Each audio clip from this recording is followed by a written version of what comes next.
Hello friends, आज के video में हम मोटर जनरेटर सेट के बारे में बात करने वाले हैं। ये है मोटर जनरेटर का सेट जिसमें लेफ़्ट साइड में मोटर है, राइट साइड में जनरेटर है और बीच में कपलर है। ये है मोटर जनरेटर सेट का कंट्रोल पैनल है। तो आइए हम शुरू करने से पहले उसका वायरिंग डायग्राम समझ लेते हैं। ये है मोटर का डायग्राम जिसमें 415 वोल्ट इनकमर है, उसके बाद ICTP है 16 एम्पियर की, और फिर बीच में वोल्ट मीटर और एमीटर लगा है। उसके बाद स्टार डेल्टा स्टार्टर है और उससे फिर सप्लाई मोटर को जाती है। ये है जनरेटर का डायग्राम जिसमें जनरेटर है, उसका आउटपुट मेजर करने के लिए वोल्ट मीटर लगाया गया है।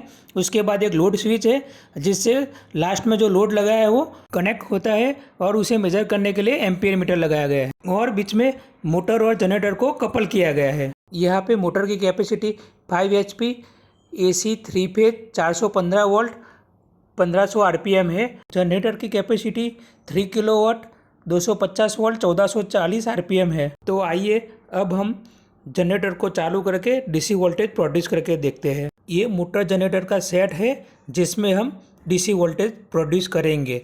यहाँ पे प्राइमरी मूवर के लिए हमने 3 फेज AC इंडक्शन मोटर का इस्तेमाल किया है।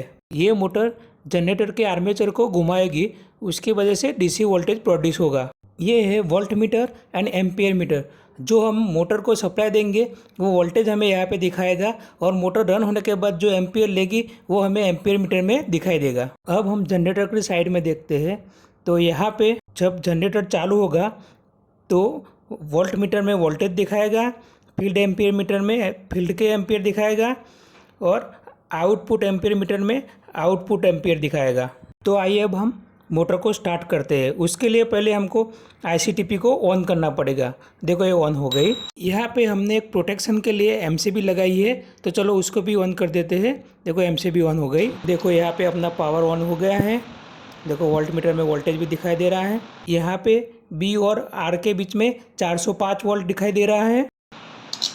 Y और B के बीच में 405 वोल्ट दिखाई दे रहा है।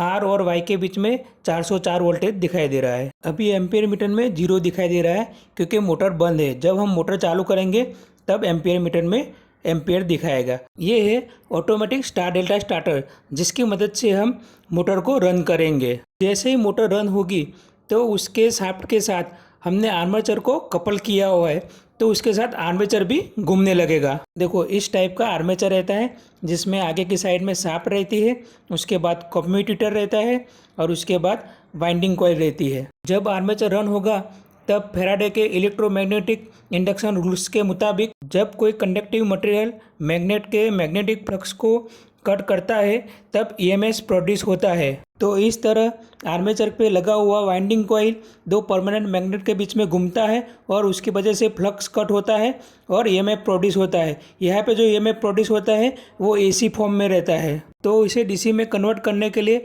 इस टाइप का कम्यूटेटर लगाया हुआ रहता है। अब कम्यूटेटर में से EMF को बाहर निकालने के लिए इस टाइप का कार्बन ब्रश लगाया हुआ रहता है, जिसकी मदद से हम EMF बाहर आता है। ये कार्बन ब्रश सॉफ्ट मटेरियल का होता है जिससे कम्यूटेटर खराब नहीं होता है और घिसता नहीं है। लॉन्ग टाइम रन होने के बाद कार्बन ब्रश घिस जाएगा तो उसको रिप्लेस करना पड़ेगा। तो आइए अब हम मोटर स्टार्ट करते हैं।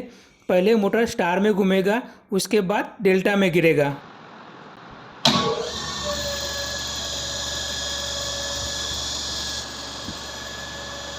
मोटर स्टार में रन हो रहा है तब तक 3.5 एम्पियर करंट लेगी। जैसे ही डेल्टा में कन्वर्ट होगी 7.5 एम्पियर करंट लेगी।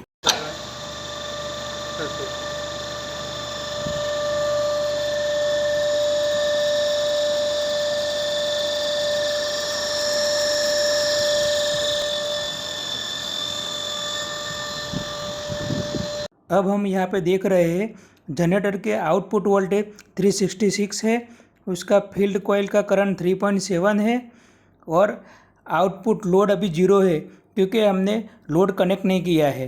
तो चलो आइए हम लोड को कनेक्ट करते हैं।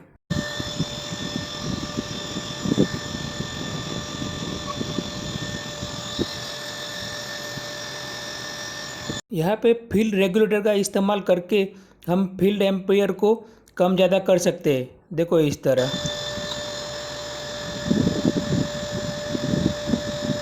अभी हमारा यहाँ पे लोड कनेक्टेड है। देखो ये दोनों लैंप चालू है और उसका एम्पियर देखते हैं तो 0.7 एम्पियर आ रहा है। यहाँ पे हमने 200 वाट के 2 लैंप सीरीज में कनेक्ट किए हुए हैं। तो इस तरह हम मोटर जनरेटर सेट का इस्तेमाल करके डीसी वोल्टेज प्रोड्यूस कर सकते हैं।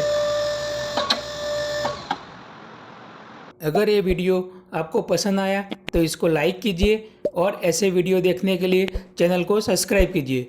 थैंक यू, धन्यवाद।